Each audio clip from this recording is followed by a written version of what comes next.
Metal Gear Solid 5 The Phantom Pain. One of the most indecisive games I've seen by splitting the fanbase apart. You have people like Jimmy Johns who like it, people like Super Bunny Hop who think it's alright, and you have people like Pivot Kid 85 who think that this game is the equivalent of horse defecation. There are a few reasons for this, with its twist ending being the most profound reason, but then there are little things like paid DLC costumes, missions from Chapter 1 and Chapter 2 just at a higher difficulty, and there are big things such as 3 additional planned chapters cut from the game. Consequently, not giving the game a complete ending don't help either. This may be a repercussion of the feud between Konami and Kojima, as are other things in the game. In this review and in-depth analysis, I'm going to cover topics from easiest to hardest, so let's get into it. This is Metal Gear Solid 5 The Phantom Pain, a 90+ hour game, give or take. God help us all.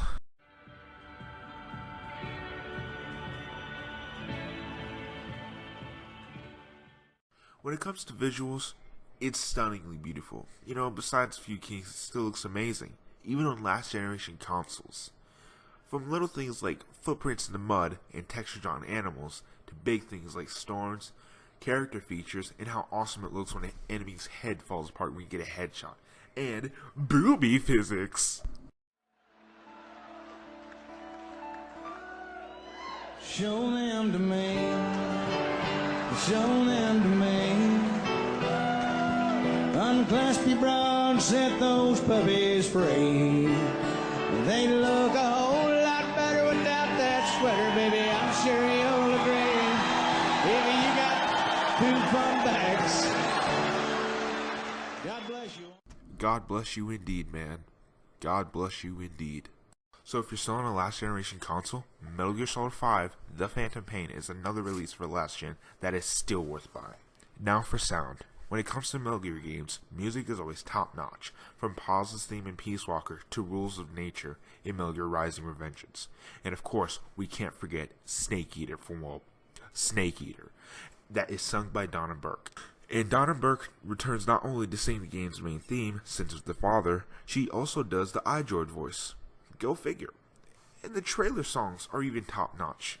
Songs like Not Your Kind of People Like Garbage and Nuclear by Mike Oldfield are amazing tunes to listen to, with Not Your Kind of People being my personal favorite. Even Here's to You by Ennio Morricone, I'm sorry if I butchered your name, which is an eerie song about the Sacco and Vanzetti trials that I will definitely go into more detail in my future Ground Zeroes review. Voice acting is so amazing. Roman Atkiss Burns returns as Miller, and series creator Hideo Kojima returns as well. Hideo Kojima from Peace Walker and Ground Zeroes as a part of your crew, and that's about it for returning cast. Everyone else is either a new character or replacing previous actors. Kiefer Sutherland as Big Boss, Troy Baker as Revolver Ocelot, and Stephanie Houston as Choir are all great. Everybody in this game is great. Oh, and one last thing. Whosever idea it was to be able to play not only 80s music, but tracks from past game soundtracks, deserves to be promoted. Enough said.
Begin cover fire.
Outpost captured.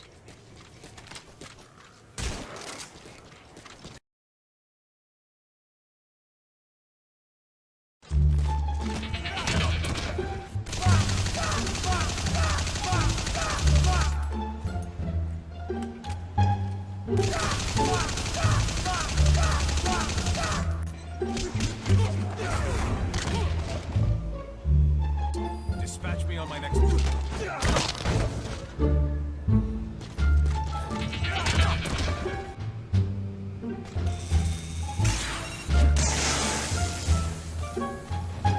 Lost.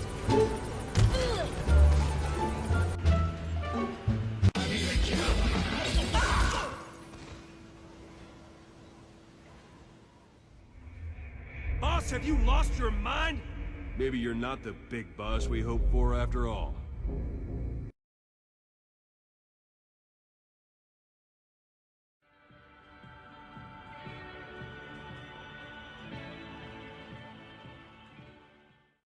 Overall, the story is extremely simple, yet very strange. Even though I only recently got into the Metal Gear franchise, I know that this isn't the best the series can do. Wait, do you really want me to get into the story?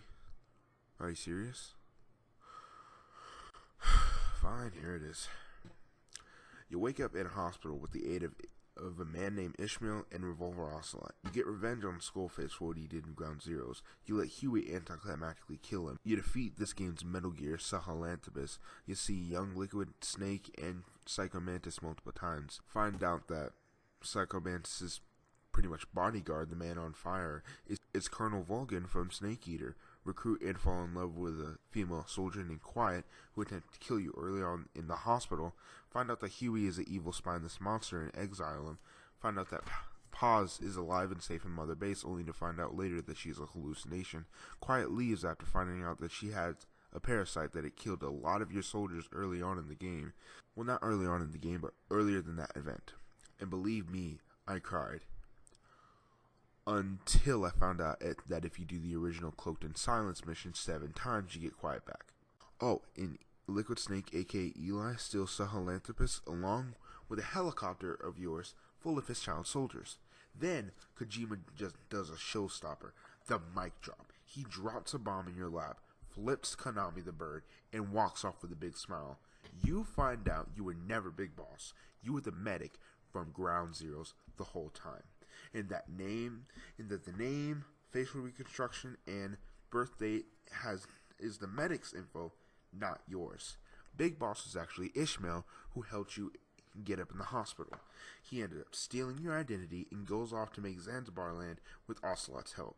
And in the final cutscene, it cuts forward 10 years to the first Metal Gear game on the MSX, and the Diamond Dogs are in outer heaven.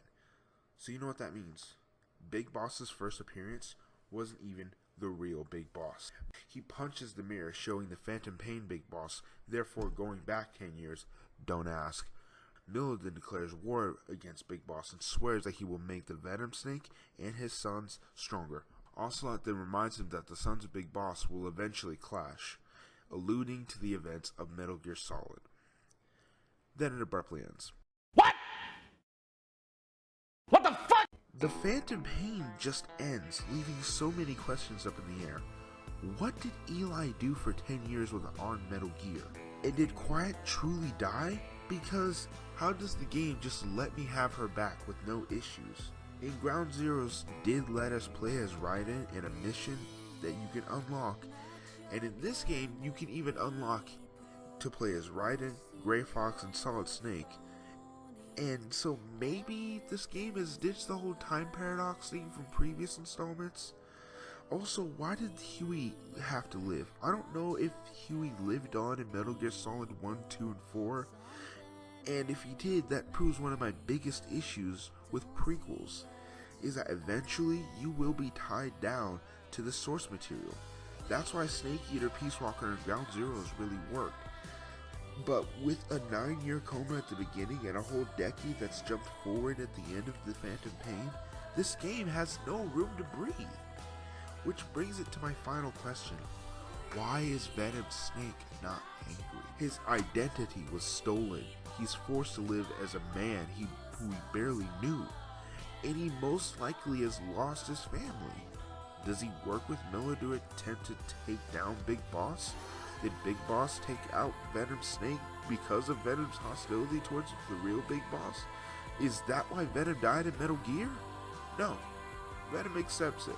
He smiles and goes on being Big Boss until he's murdered by the real Big Bosses. You want to know what this game boils down to? An elaborate explanation for why Big Boss survived the events in Metal Gear. And that's depressing. I truly do believe that majority of the issues that people have, including me, were in the unfinished Mission 51 and the additional scrap 3 chapters, with one of them even called Peace. From the looks of Mission 51, it already took care of 2 of my issues, but since it isn't in the game, it doesn't count. Now, due to Konami's treatment of Kojima and its production company, the story suffered things like the removal of 3 chapters and a mission that was quintessential to the story that replaced it with some of the most frustrating and monotonous missions and putting an even higher difficulty setting on this. I'm pretty sure that wasn't Hideo freaking Kojima's idea. Also, another issue I have, Venom Snake can never truly be defined. Is he an antagonist or protagonist? Or is he in the middle like the actual Big Boss? Because trailers say things like men become demons, and I was pretty sure that they were talking about the real Big Boss's actions in this game towards everybody. Maybe Big Boss had Venom killed for almost blowing his cover by doing things that Big Boss wouldn't do, like disarm nukes, CQC, and shranking everybody instead of murder, and letting traitors like Huey live. Some soldiers even talk about it on Mother Base. However, this is debunked by the game's invisible demon karma system.